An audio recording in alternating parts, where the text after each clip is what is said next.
মধ্যপ্রাচ্যে আবারও উত্তেজনা চরমে। শক্ত অবস্থান থেকে যুক্তরাষ্ট্র ও ইসরায়েলকে সরাসরি বার্তা দিয়েছে ইরান।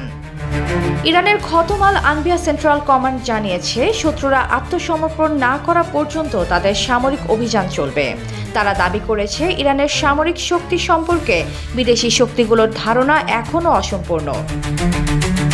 ইরান বলছে, তাদের দূরপাল্লার ক্ষেপণাস্ত্র, নিখুঁত লক্ষ্যভেদী ড্রোন, আধুনিক আকাশ প্রতিরক্ষা ব্যবস্থা এবং বিশেষ সামরিক সরঞ্জাম ধ্বংস করা সহজ নয়।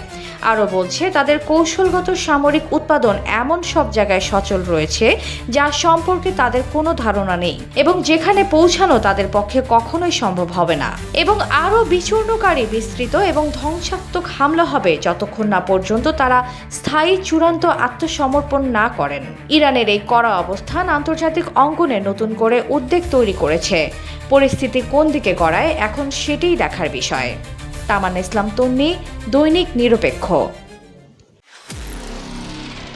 নিরপেক্ষ, সত্য প্রকাশে আপোষহীন।